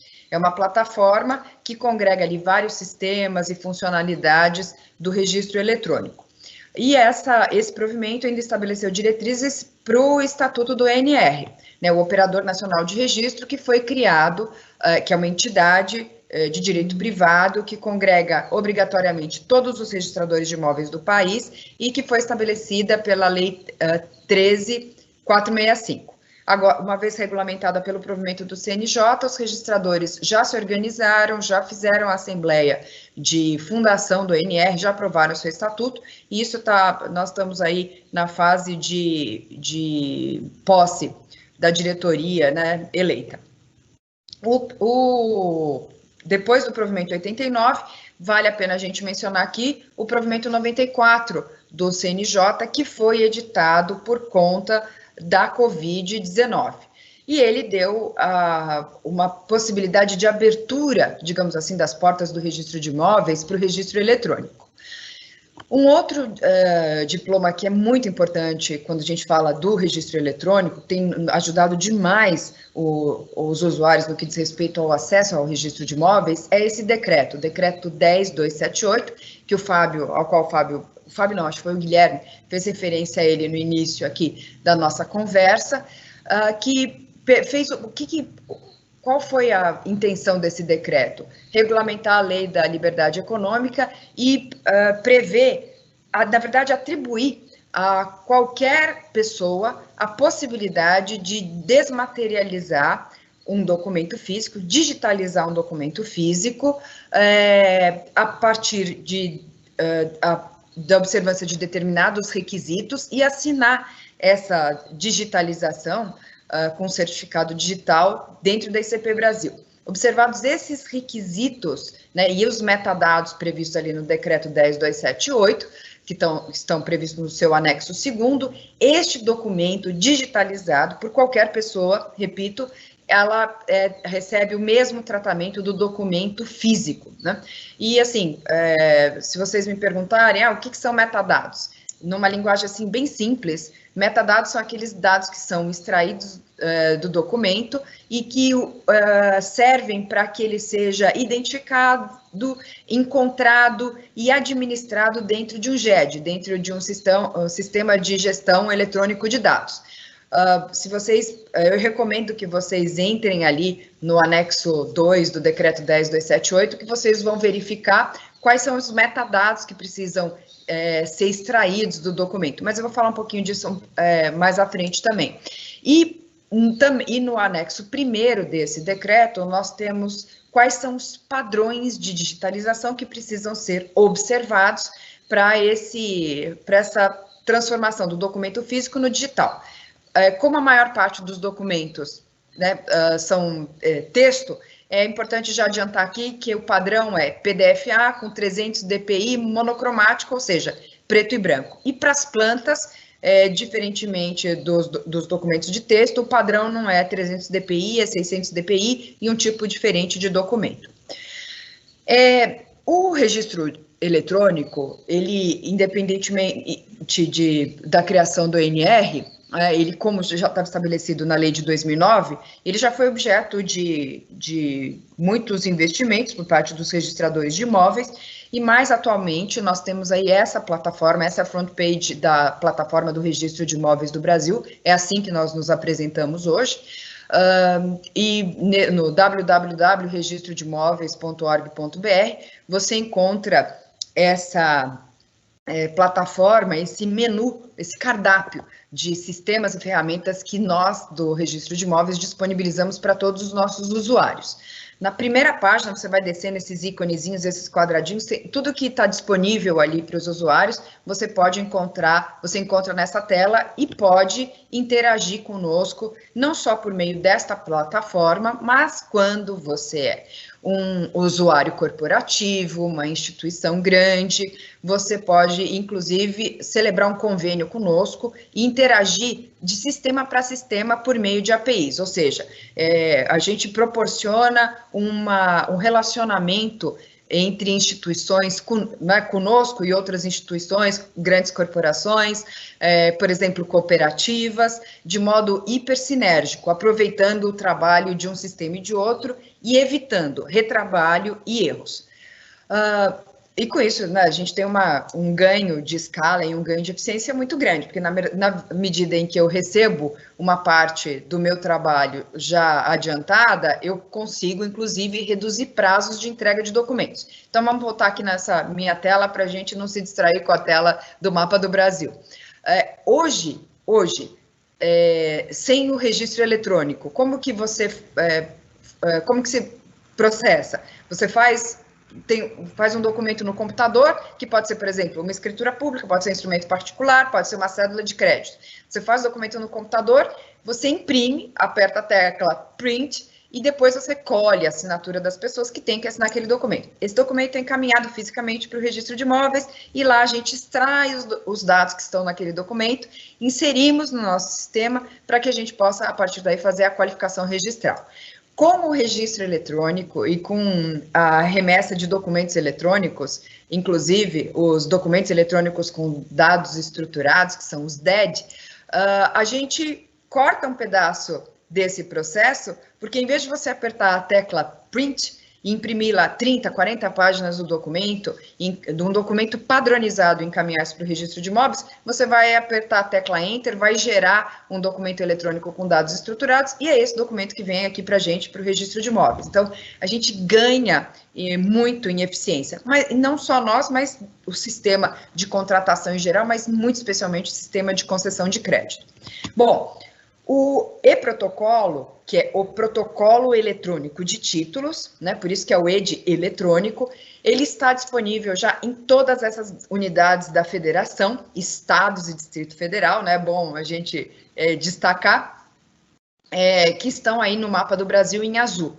Nessa tabela em amarelo, nós temos aí todas as centrais que atendem cada uma dessas unidades da federação, e a gente vê ali uma lista grande da Central Registradores de São Paulo. Mas é importante que vocês saibam que todas essas centrais hoje, elas atuam sinergicamente, nós temos trabalhado em conjunto, em parceria, de modo cooperado, para que nós possamos compartilhar as nossas ferramentas e temos trabalhado em parcerias internas para que a gente otimize os recursos para oferecer de modo mais rápido, mais amplo e com muito mais eficiência outros serviços e outras ferramentas para os nossos usuários. As outras unidades da federação, os outros estados que estão em cinza, elas ainda não estão integradas ao Registro de Imóveis do Brasil, mas já estão em tratativas conosco, e de modo que eu espero aqui, muito brevemente, poder falar para vocês que nós já temos aí 100% do país. Hoje, esses estados em azul e o Distrito Federal já compreendem 95% do PIB, o que é absolutamente impactante quando a gente fala da importância econômica dessa iniciativa. Bom, quem é que pode usar o e-protocolo e que títulos que podem ser enviados, né? Em primeiro lugar, qualquer pessoa física ou jurídica pode usar o e-protocolo.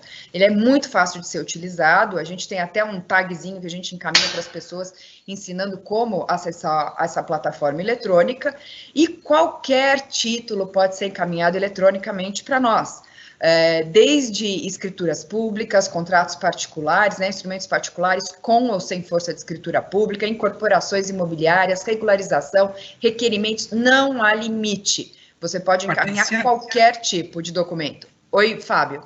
Não te importa de fazer uma pergunta? Não, diga. Tem surgido uma grande inquietação acerca de que se eu posso atualmente... Eu sei que em São Paulo sim, né? Mas aqui no Rio Grande do Sul, se eu posso fazer uma incorporação imobiliária toda por meio do e-protocolo, principalmente no que tange a parte da planta, né? A planta, sim, ao menos aqui, recebe um carimbo, né?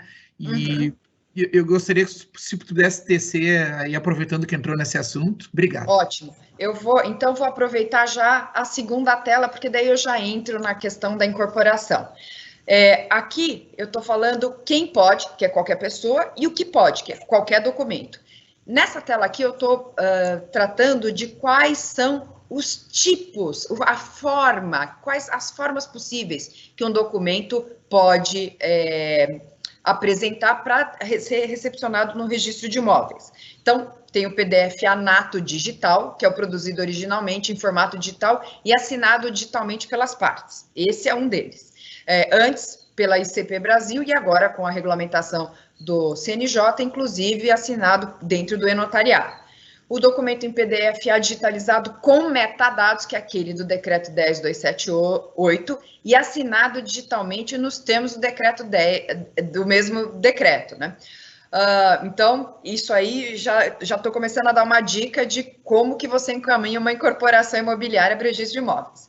Tem ainda o documento em formato PDF confirmável eletronicamente em sites confiáveis, como, por exemplo, CNDs da Receita Federal, a certidão digitada em PDF-A, assinada pelo tabelião pelos seus prepostos, e os meus queridinhos, que são os DED, os documentos eletrônicos com dados estruturados, que, na nossa percepção, são o coração do registro eletrônico no futuro, no que diz respeito, e no futuro, assim, no futuro presente, eu diria, porque eles vão ser muito utilizados pelas instituições financeiras, né? A contratação de crédito hoje, por exemplo, pelo Banco do Brasil, já é feita via mobile. Então, se você tem um sistema que te permite assinar digitalmente, escolher ali os elementos daquele negócio jurídico via mobile, o sistema já está pronto para, em vez de apertar a tecla print, apertar a tecla enter e encaminhar um DED para o registro de imóvel. Então, esse é o futuro.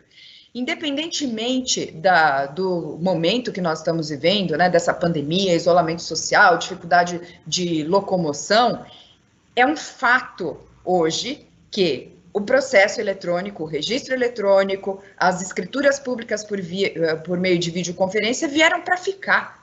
Essa é a nossa realidade hoje, né? Aqui na pandemia a gente está vendo a quantidade de decisões fundamentais para o destino da humanidade, elas têm sido tomadas por meio de videoconferência, então, com segurança, com celeridade, com economia, né? E esses são elementos muito importantes hoje quando a gente fala de negócio. Então, na nossa percepção, este é um cenário, né? Este cenário Jetsons é o cenário no qual nós vamos viver daqui por diante. É um um caminho sem volta.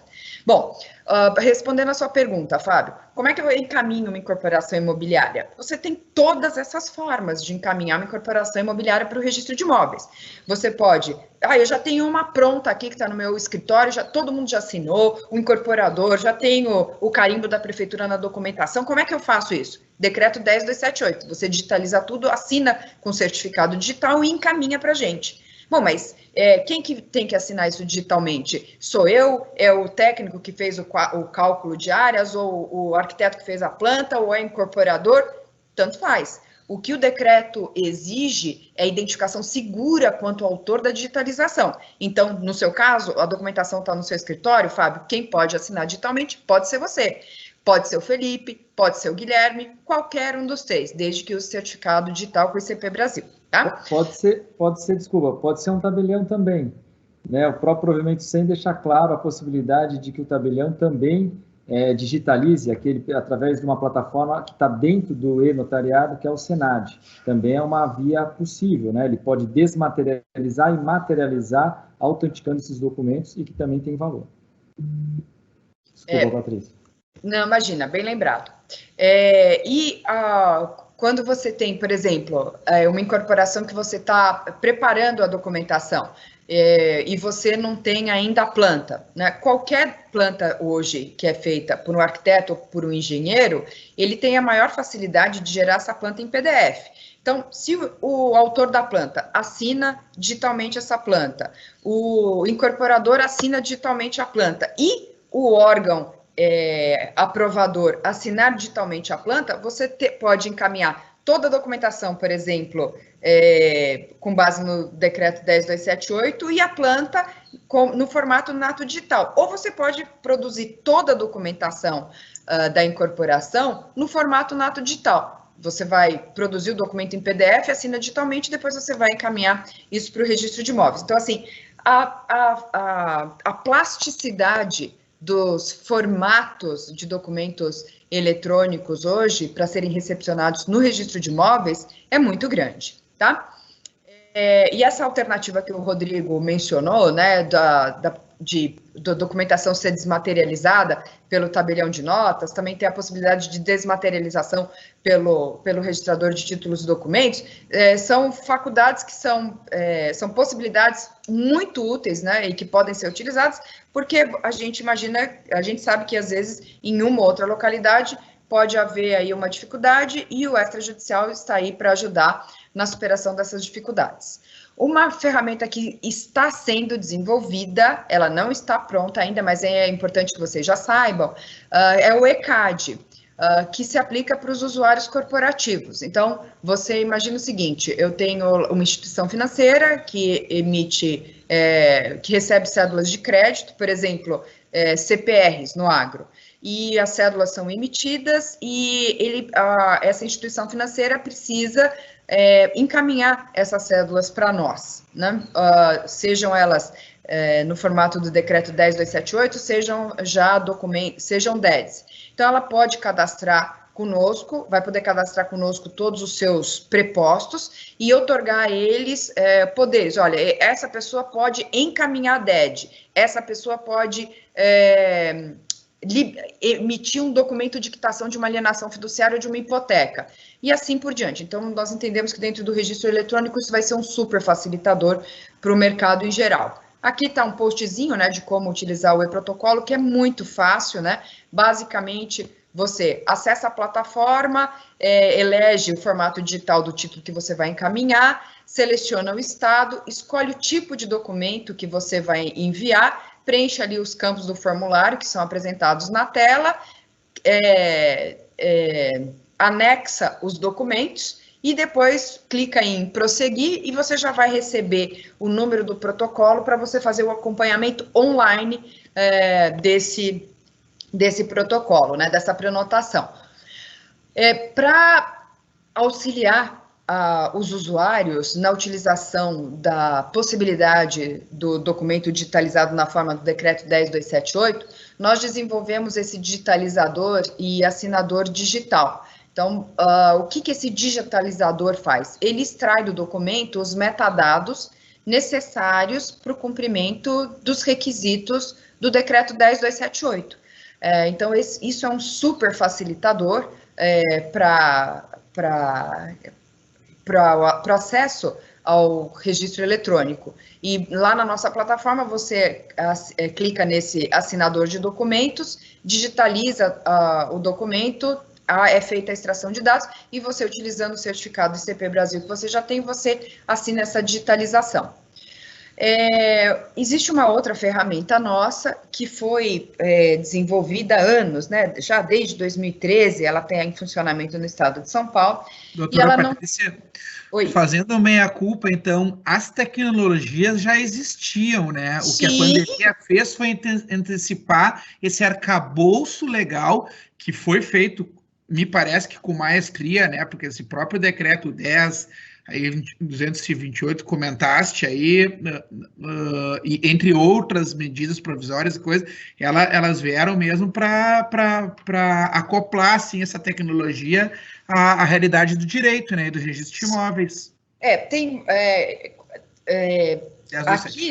Aqui no estado de São Paulo e em outras unidades da federação, mas eu posso falar do estado de São Paulo porque eu me lembro bem, né, porque é do meu estado. Desde 2013, a gente já tem essas ferramentas disponíveis, com exceção dessa aqui que está na tela, que é o digitalizador e assinador digital, que foi feito agora, por conta da Covid, a partir da edição do decreto 10.278, que é um decreto de março. Então, isso a gente fez em toque de caixa, isso, acho que foram 10 dias, 2 semanas, a ferramenta foi pensada, desenvolvida e disponibilizada para o público em geral. E isso que você falou, Fábio, assim, é de fundamental importância. O registro de imóveis tem trabalhado com vistas à implementação do registro eletrônico há pelo menos 7 anos. E assim, essa live que você está fazendo e tantas outras que têm sido feitas para falar do registro eletrônico são de fundamental importância, porque tem muita gente que ainda não sabe disso. Né? Eu me surpreendo quando as pessoas se surpreendem quando eu faço uma apresentação como essa. Eu disse, nossa, mas já tem isso, mas o e-protocolo, e-protocolo, nós recebemos documentos eletrônicos com dados estruturados do Poder Judiciário há 7 anos, ou mais, acho que até mais, porque nós recebemos as certidões eletrônicas. Então, tecnologia para receber os DEDs nós temos já há um bom tempo, tá bom? Bom, como está meu tempo? O tempo, a gente talvez passe então um pouquinho, né? Porque eu acho que está muito interessante. De repente, 3 minutos ficaria bom. Se precisar, até 5. Então, só para fechar o e-protocolo. Vieram várias perguntas, né? A gente tem muitíssimas perguntas, mas eu acho que tu pode 3 a 5 minutos aí, se precisar. Fica à vontade. Tá. Não, eu só vou fechar aqui esse ciclo, né? Esse cenário e-protocolo, com o repositório confiável de documentos eletrônicos. Ele foi criado para que a gente pudesse facilitar a vida do usuário e termos depositados à disposição de todos os registradores alguns documentos que nós utilizamos para a prática dos nossos atos. E por que isso? Porque nós percebemos a dificuldade dos usuários com relação à apresentação de alguns documentos em vários locais. Então, por exemplo, eu preciso vou fazer uma incorporação, eu preciso apresentar meu contrato social atualizado. Bom, põe o contrato social no repositório, aí todos os registradores, onde quer que você vá fazer uma incorporação, a gente sabe que o seu contrato social atualizado vai estar ali, a gente vai consultar esse documento. Mas agora, com a utilização dos DEDs, do protocolo eletrônico, o repositório confiável, ele passa a assumir uma posição, assim, até mais importante, porque você pode depositar no repositório os seus contratos padrão, suas cédulas de crédito padrão, e isso facilita muito a utilização aí do documento eletrônico com dados estruturados, que pode ser um documento no formato XML, JSON, né? Existem aí várias tecnologias possíveis. Bom, este é o cenário e protocolo. Dele, e em razão da utilização das tecnologias da informação no registro de imóveis, a gente disponibiliza ainda várias outras ferramentas, a gente não tem tempo aqui de falar, fico à disposição de vocês se vocês quiserem falar num outro momento, mas eu já convido vocês a entrarem lá na plataforma do registrodimóveis.org.br. Na primeira página tem ali o cardápio de tudo que a gente disponibiliza, e eu queria muito que vocês dessem uma consultada na menina dos meus olhos, que é o Portal Estatístico Registral. As informações estatísticas dos dados, né, das transferências da propriedade aqui no registro de imóveis do Estado de São Paulo, já está tudo lá, do Estado inteiro, desde 2012, a performance da alienação fiduciária, que mostra a eficiência do sistema de registro eletrônico na recuperação do crédito, garantido por alienação fiduciária, que é um processo que pode ser feito hoje totalmente pela via eletrônica, conforme está aí na tela, né, que é a execução online, dentro de um sistema de mensageria com o registro de imóveis competente, você faz a execução totalmente eletrônica e acompanha o andamento dessa execução eletronicamente. Então, assim, nós estamos no mundo digital há muitos anos e queremos permanecer nele e aperfeiçoar a nossa prestação de serviço com o uso e emprego maciço, né, de tecnologia da informação. Nós entendemos que este é um processo que não é simples, ele depende não só da participação do registro de imóveis, mas de todos os usuários, indistintamente. É uma construção que precisa ser feita em âmbito nacional, com alteração, com mudança mesmo da cultura, né, nossa, de nos desapegarmos do papel e passarmos para o meio digital de modo seguro. Mas nós entendemos também que a população e o país não está todo pronto para isso, né? Nós temos pessoas que não têm computador, nós temos pessoas que não têm internet de qualidade e que muitas vezes não têm um celular com capacidade para interagir no meio eletrônico, né? Como é necessário aí para a gente trabalhar nas plataformas eletrônicas. Então, da parte do registro de imóveis, nós estamos fazendo isso com muita responsabilidade, mas a nossa meta é oferecermos para o país o melhor sistema de registro de propriedades do planeta e contribuir para que a gente possa construir no nosso país o melhor, o mais ágil, o mais seguro e o mais eficiente sistema de crédito do planeta. E para isso, nós precisamos de todos vocês. Muito obrigada. Te agradeço pela belíssima e didática exposição. E agora eu vou me permitir realizar algumas perguntas, né? A gente já está praticamente na hora que a gente se programou para terminar o evento, e eu também gostaria que ao final vocês fizessem as considerações finais, então eu pediria só, sei que eu não vou poder ler todas as perguntas, mas que daí fosse em breve, por gentileza, nas considerações finais. Pergunta do Rodrigo: qual a diferença do certificado digital e o certificado do e-notariado? A diferença, a pessoa que hoje tem o certificado precisaria de um outro para realizar operações junto aos cartórios? Então, vamos lá. Pelo provimento do CNJ, o acesso ao notariado precisa do certificado emitido pelo tabelião, né? O acesso é feito por isso. Até tem um tabelião aqui em São Paulo que disse que poderia acessar pelo ICP Brasil. Pelo que me consta, apenas, tudo que eu li, eu não achei essa possibilidade de acessar também o e-notariado pelo ICP Brasil. Teria que ter o certificado que eles estão chamando de notarizado, né? O certificado emitido pelo Colégio Notarial. Lembrando que ele é gratuito, né? E precisa apenas abrir o aplicativo no celular e receber, se passar num tabelião, porque a gente colhe a impressão digital. É possível até dispensar, mas tem que fazer uma justificativa do motivo que está dispensando a colheita da impressão digital. Mas para acessar o e-notariado, precisa do certificado do tabelião. Perfeito. Pergunta do Ivandro Trevelin, nosso amigo de Bradim. Os provimentos e as regras emitidas pelas corregedorias estaduais estariam revogadas agora com a entrada em vigor do provimento 100 do CNJ? A maioria dos tabeliões que tem falado tem sustentado que caíram todos, né? Eu fico até um pouco com dúvida, e eu vou dizer por quê.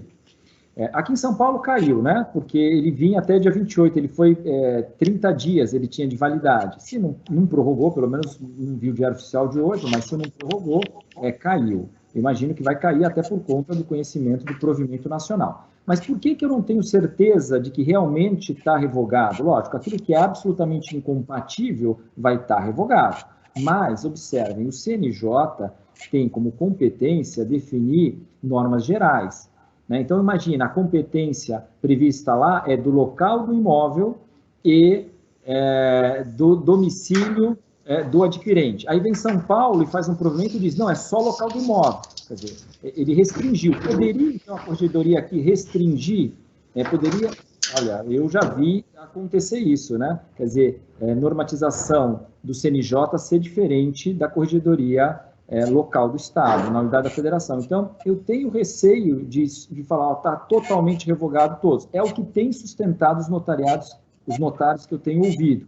Mas pode surgir essa interpretação de que as normas gerais, depois a corregedoria da unidade federativa de um Estado pode restringir um pouco mais no âmbito do âmbito correcional dela.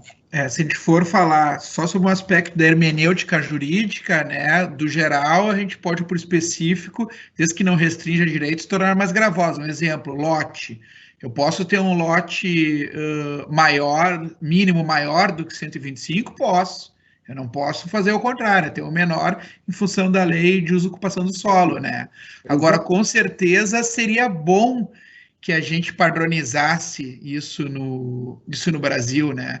Por isso que fica essa preocupação, né? Exatamente, mas um detalhe, todos os provimentos, pelo menos do que eu tive acesso das outras unidades da federação, eram provisórios, eram para atender especificamente o momento de pandemia. Esse provimento 100 do CNJ, ele é permanente, ele veio para disciplinar esse novo modo de captação da vontade e manifestação da parte à distância. Então, se os provimentos estaduais eles não forem renovados, ou até mesmo o próprio tribunal pode revogar em virtude do CNJ, eu acho que uma hora a gente talvez não tenha esse conflito entre as normas, mas se tiver, vai ficar essa dúvida eterna, né? Se poderia restringir um pouco mais ou não.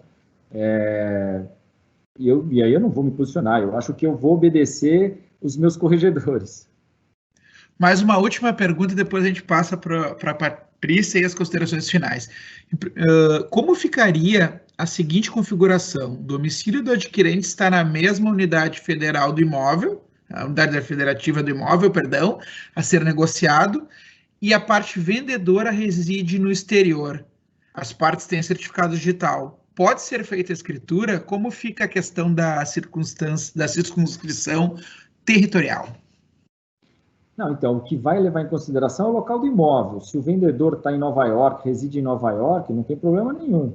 A dificuldade vai ser porque a gente vai precisar do certificado digital dele, né? Quer dizer, ele vai ter que ter um certificado e-notariado. Aí ele está lá fora, vai poder emitir? Não tem esse regramento no provimento, mas a gente poderia, talvez, usar igual a possibilidade que hoje está embaixo do ICP Brasil, que permitiu o CETSAI emitir certificados à distância nesse momento pandêmico, né? Então, a dificuldade vai ser para essa pessoa que hoje já reside lá, se ela já saiu daqui com um certificado no celular dela, acabou o problema, a gente vai conseguir colher e eu vou competente aqui, ficou fácil no exemplo dele, o tabelião do local do imóvel e da residência do adquirente. Não importa quem que vai ser feito à distância, né? O adquirente escolheu o tabelionato dele porque ele está comprando. Então eu vou fazer a distância de quem nem reside no meu estado, não tem problema. As distâncias foram... Perdão. Posso fazer uma pergunta para o Rodrigo, que eu acho que um monte de gente deve estar se perguntando? Imagina, você falou, a pessoa já saiu daqui do Brasil com o certificado digital dela, mas imagina, ela tem firma em 3, 4, em um tabelionato de notas, que seja aqui no Brasil, e ela está fora, ela consegue a emissão de certificado pelo e-notariado, Rodrigo? Então, eu acabei de dizer, não tem previsão expressa no provimento da possibilidade de a gente emitir um e-notariado à distância. Hoje, o requisito dentro do nosso sistema é colher a impressão digital. Então, ele teria que estar, num determinado momento, fisicamente na presença do tabelião. Ou mesmo tabelião na diligência, colhendo a impressão digital, como eu tenho no meu notebook, eu já colho, eu já tenho esse captador, faço todo o procedimento. Mas no seu exemplo, Patrícia, a gente poderia, mas aí teria que ter uma normatização, aplicar o que hoje é aplicado para a emissão do certificado digital que está debaixo do guarda-chuva da SCP Brasil, que permitiu, excepcionalmente, enquanto no momento pandêmico, emitir o certificado digital à distância. Então, teria que adaptar um pouco essa regra do ICP Brasil para a gente, mas não tem esse regulamento escrito, não dá para dizer, é possível, né? Eu teria toda a cautela para a emissão de certificado sem conhecer uma pessoa, não emitiria assim um certificado digital à distância. O sistema permite a dispensa da impressão digital, mas tem que abre uma justificativa, e ele depois ainda insiste, olha, você confirma mesmo, você vai gerar esse certificado sem a impressão digital? Então, quer dizer, o sistema permite, mas não é o recomendado. Perfeito. Uma última pergunta, então, acerca da territorialidade para o Dr. Rodrigo. No parágrafo 1º menciona, quando houver mais de um imóvel de diferentes circunscrições, no mesmo ato notarial será competente para a prática o tabelião de qualquer uma delas. Isso está se referindo a qualquer das jurisdições do imóvel ou se reporta ao caput de qualquer uma delas, inclusive do domicílio do adquirente? Essa é a primeira pergunta, e emendando a segunda no parágrafo 2º, que fala, estando o mesmo imóvel da federação no domicílio do adquirente, este poderá lavrar a ata notarial em qualquer unidade da federação. Se eu tenho um imóvel em Santos e meu domicílio é em São Paulo, como o meu domicílio é no mesmo estado, eu poderia lavrar em Campos do Jordão? Não sei se ficou muita informação essas duas perguntas. Não, ficou, porque eu tenho que ficar pensando no caso concreto, né? Então, na primeira etapa, na primeira pergunta, me parece que quando eu tenho mais do que um imóvel envolvido na mesma transação, então eu estou vendendo um imóvel em São Paulo e um imóvel em Santos, e sou domiciliado em Tupã, né? Que eu acho que esse é o caso, quer dizer, eu ainda estou em outro lugar, todos são competentes, né? É competente. Seja, tem um imóvel em Santos e outro em Tupã. Estou domiciliado em São Paulo. Tenho 3 competências aí. Se o adquirente for o adquirente. O do adquirente, o domicílio do adquirente. Não o vendedor. Não o vendedor, o adquirente. Para que ele escolha o tabelião da onde ele reside, né? Está comprando uma fazenda em Tupã, uma casa na praia em Santos. E sou residente aqui em São Paulo, eu posso escolher São Paulo, posso escolher Santos, posso escolher Tupã. Tudo bem? Que acho que essa foi a primeira pergunta, espero ter respondido. Na segunda, foi um pouco que eu comentei, quer dizer, qual é a ideia do parágrafo 2º? A ideia do parágrafo 2º é limitar a competência quando eu tenho as duas possibilidades. Quando eu tenho o local do imóvel competente, então vamos dar o caso concreto que eu acho que fica mais claro. O imóvel é em São Paulo e você está aí em Porto Alegre, tá certo? Então, quando eu estou com o domicílio do adquirente fora da unidade federativa do local do imóvel, eu só posso ficar com o tabelião do local do imóvel. Era essa a intenção, era restringir a dupla competência. O parágrafo foi para restringir. Eu só tenho a segunda competência quando ele está no mesmo lugar do imóvel, quer dizer, no mesmo unidade federativa. Então, se você estiver em Tupã e está comprando um imóvel em São Paulo, você pode usar Tupã ou São Paulo. Tupã, só para esclarecer, é no interior do estado de São Paulo. Então, você pode usar as duas competências. Mas quando o domicílio do adquirente está fora, essa era a intenção, né? A leitura não dá muito clareza para isso. Mas eu estou dizendo qual foi a intenção, porque houve sugestões, tratativas, né, junto com o CNJ. A intenção era restringir para que ficasse a competência sempre no local do imóvel. Eu abro a segunda competência do domicílio do adquirente desde que, seria bastar isso, desde que ele esteja também na mesma unidade da federação. A redação não é boa do parágrafo 2º, e a interpretação que a gente tem dado é que quando ele fala em unidade da federação, ele está se referindo ao município, para dizer que os municípios que os dois são os competentes.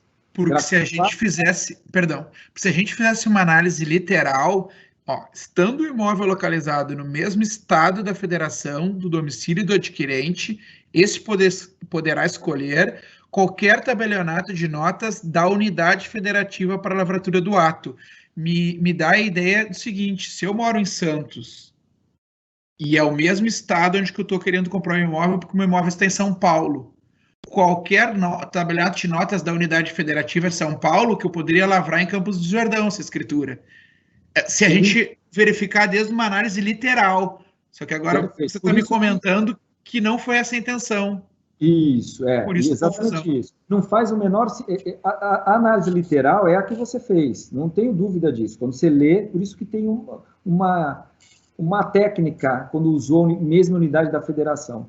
A intenção não era essa, eu estou repassando a intenção dos bastidores, né? Como que vai ser interpretado depois? É o que eu falei, acho que a gente vai precisar de uma autorregulação. Mas não faz sentido essa interpretação, só para... Quer dizer, na interpretação literal é uma das piores que tem, né? Mas, assim, não faz sentido porque ele é um parágrafo do caput. O que eu faço, então, com o caput? Que diz que é exclusivo do local do imóvel e do domicílio. Depois eu digo que é o estado inteiro que pode lavar. Quer dizer, não faz sentido. Quer dizer, o parágrafo não pode dizer mais que o caput. E também tem o artigo 6º, que também vai dizer e repetir o que está na lei. O tabelião de notas não pode lavrar atos fora do município, do município que ele recebeu a outorga da delegação. Então, quer dizer, o parágrafo 2º, interpretado da forma literal, e eu concordo, quando eu leio eu também falei, nossa, pode todo mundo, então não adiantou nada, né? Não é essa a intenção da abrangência, era ao contrário, a intenção era limitar mais, quer dizer, eu só uso outra possibilidade do domicílio do adquirente desde que ele esteja também na mesma unidade federativa do imóvel. Essa era a intenção, entendeu? Porque isso poderia prejudicar os tabelionatos menores, né, de cidades menores, e fazer uma concentração muito grande, enquanto a ideia não é essa, né, é que a gente tenha um equilíbrio da atividade notarial, ela é importante, e essas questões aí eletrônicas aí que a gente vê, elas não impedem que a pessoa se dirija ao tabelionato, porque a gente está em tempos de pandemia, então essa aqui está sendo, né, a última rácio, né, para as pessoas. Muitíssimo obrigado pelas respostas muito esclarecedoras. Perguntar para a doutora Patrícia, veio uma questão, de forma fácil, o que seriam os metadados? O pessoal está com muito medo dessa expressão. Então, eu vou fazer o seguinte, como eu disse, uma imagem fala mais do que 1000 palavras. Então, vocês estão vendo a minha tela? Perfeito. Então, vamos lá. Essa minha tela é o anexo 2, eu estou mostrando o anexo 2 do decreto 10278. E olha lá, o que são os metadados? São os dados que vão servir para a gente localizar aquele arquivo digital dentro do nosso sistema arquivístico. Então, pelo decreto-lei 10278, os metadados necessários são palavras-chave que representam o conteúdo do documento, que pode ser que é de preenchimento livre, né, com uso de vocabulário controlado ou não, pessoa natural, o autor, né, quem digitalizou, tem que ser a pessoa natural ou pessoa jurídica que emitiu o documento, né, o nome dessa pessoa. Então, eu fiz uma digitalização, Patrícia André de Camargo Ferraz, a data e local da digitalização, o identificador do documento digital, que é um identificador atribuído no momento da captura da imagem, o responsável pela digitalização, pessoa física ou jurídica, o título, por exemplo, uma escritura pública, é uma procuração, é um instrumento particular de instituição e especificação de condomínio, é um memorial de uma incorporação, que documento é esse, né? O tipo de documento, né? E depois o hash, que identifica ali aquele documento e o torna inviolável, né? Quebrou o hash, o documento já não tem mais essa validade. Então, esse aqui são os metadados mínimos para todos os documentos. E depois a gente tem os digitalizados por pessoas jurídicas de direito público interno, que, via de regra, não vão se aplicar aí a nós, né? A não ser naqueles documentos que são produzidos pelos poderes públicos municipais, ou Estado, ou eventualmente até pela União, para encaminhamento para o registro de imóveis. Então, em suma, né, metadados são aquelas informações que vão nos permitir localizar esse documento digitalizado dentro de um sistema de gestão de eletrônicos. E assim fica fácil entender, porque quando você entra dentro de uma biblioteca, na parte de guarda e conservação dos documentos em papéis de uma unidade do extrajudicial, do registro do tabelionato de notas, você vai ver que tem ali as pastas, as caixas, os armários, eles têm uma classificação. Está tudo tagueado, tudo etiquetado para a gente localizar esses documentos, de acordo com um critério arquivístico. E os metadados permitem que o critério arquivístico adotado para a gestão de documentos eletrônicos seja bem sucedido na medida em que define padrões mínimos para a identificação desses documentos. Essa acho que é a forma mais simplesinha de explicar. Muito obrigado, ficou super claro. Então, a recomendação é visitar o anexo 2 do decreto, né? Mas já mostraste aí na tela, ficou muito claro. Eu gostaria de agradecer, então, os expositores e, se puder, assim, teria várias outras perguntas que a gente pode depois responder por e-mail, aí, se for o caso, né? Tiverem interesse, eu deixo 30 segundos, 1 minuto, para que possam tecer as considerações finais. Guilherme?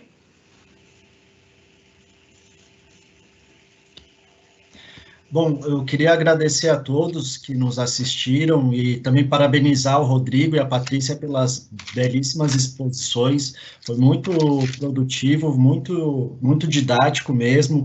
Essas inovações que nós temos agora, eu acho que a gente está num momento bem peculiar e muito inovador mesmo, né? Eu acho que agora sim a gente consegue fazer tudo pelo meio eletrônico. E os mais jovens, né, já conseguem aderir mais a esse tipo de tecnologia, então é um grande avanço mesmo, né, no mundo do direito imobiliário. São essas minhas palavras e agradeço a todos. Obrigado. Rodrigo?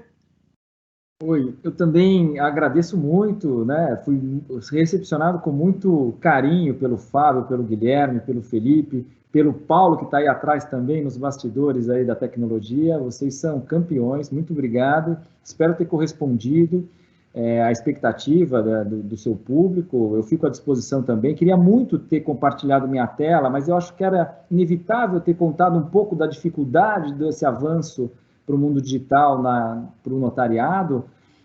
Mas eu fico à disposição de uma nova live para a gente compartilhar a tela e navegar nessa grande plataforma que vai ser o e-notariado. E apenas para deixar para o Guilherme um gostinho bom, eu acho que o nosso assinador, por ele ser gratuito e andar, quer dizer, eu não preciso de token, eu não preciso espetar em nenhum lugar, eu não preciso ter um leitor de smart card, ele vai ser um sucesso no futuro, porque hoje ele está desenhado para assinar com o computador, dentro da plataforma, atos notariais. Mas isso não é um limitador para ele. Até o provimento amplia a possibilidade no futuro da gente assinar o nosso certificado, né, o certificado notarizado, qualquer documento particular. A gente pode migrar para baixo do guarda-chuva da ICP Brasil, que esse é um estudo que nós estamos fazendo, se vale a pena, porque tem um custo operacional muito grande, mas ele vai ficar embaixo do guarda-chuva, onde qualquer documento poderia ser assinado com o nosso certificado. Então, eu acho que ele vai ser um grande sucesso. O que a gente precisa fazer é pulverizar, que nem o exemplo, o cara foi para Nova York, ele não tem firma aberta aqui, a mesma coisa a gente vai perguntar, mas ele deve ter um certificado notarial, né? Que é o que vai ter que acontecer. Eu já tenho ligado com meus parceiros, querendo abrir já o certificado, emitir. Alguns estão um pouco receosos, o escritório está fechado, aqui em São Paulo, os escritórios ainda estão fechados, e eu já estou me colocando à disposição de visitar os escritórios, já gerar o certificado. Quer dizer, quanto mais gente tiver esse certificado, o certificado notarizado, a gente vai conseguir, acho que, atender o público e atender aquela parte. Lembre, 2% da população tem certificado embaixo do ICP Brasil, mas a grande massa da população não tem o certificado, mas tem um celular, onde vai poder agora ter um certificado notarial. Obrigado.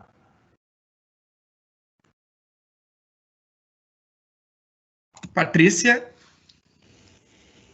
Fábio, Guilherme, Felipe, Paulo, aí atrás, muito obrigada pelo convite, pela recepção, foi um prazer estar aqui com vocês, na companhia do Rodrigo, né? Acho que é um momento muito especial aí para o Notas, com a divulgação do e-notariado. Para nós do Registro de Imóveis também é super importante a divulgação de todos os nossos sistemas e as ferramentas digitais que estão à disposição da população. Espero, assim, desejo a vocês muita sorte, espero que eu tenha conseguido transmitir aí com tranquilidade, né, de forma clara, o quanto o registro de imóveis está envolvido com a utilização de ferramentas da tecnologia da informação para melhorar a qualidade dos serviços que nós prestamos aí à população. Contem conosco e eu fico à disposição aí de vocês, tá bom? Muito obrigada mais uma vez pelo carinho e por essa oportunidade valiosa. Ai, Fábio, desculpa, eu pedi a palavra só. Eu agradeci todo mundo e não agradeci a Patrícia, né? Mas até um motivo, né? Nós estamos aqui em casa, tomamos café juntos, acordamos juntos, então, quer dizer, eu estou tão do lado dela aqui que acabei não agradecendo a apresentação dela também, e que deixou bem claro que o e-protocolo, eu como notário, só uso e-protocolo, todas as minhas escrituras, negócios jurídicos, só vão pelo e-protocolo, que é um sucesso também. É isso. Patrícia, beijo. Beijo, obrigada para você também. Obrigado, muito bacana. Eu me junto a vocês no agradecimento ao Paulo, ao Daigor e toda a equipe de TI. Sem eles, a gente não teria realizado esse evento.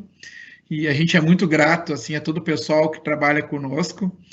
E também agradeço ao time de marketing que divulgou bastante o evento. Eu acho que esse é o nosso papel aqui, né, nesse período, sobretudo, prestar informações e orientações jurídicas a todas. A gente do escritório tem um papel bastante ativo em entidades como Ibradim, HDI, frequentamos também o IRIB desde muitos anos, e eu acho que é um privilégio a gente contar com duas autoridades que nem vocês no assunto, e eu sempre costumo dizer, você quer ir rápido, vai sozinho, mas agora você quer ir longe, vai juntos. E estamos juntos aqui, e foi um prazer ter realizado desde os ensaios que a gente fez ao longo da semana, desde a primeira vez que eu os contatei. Então, em nome do escritório, um grande abraço, agradeço aos participantes que enviaram as questões, fiquem com Deus e uma ótima semana a todos. Muito obrigado.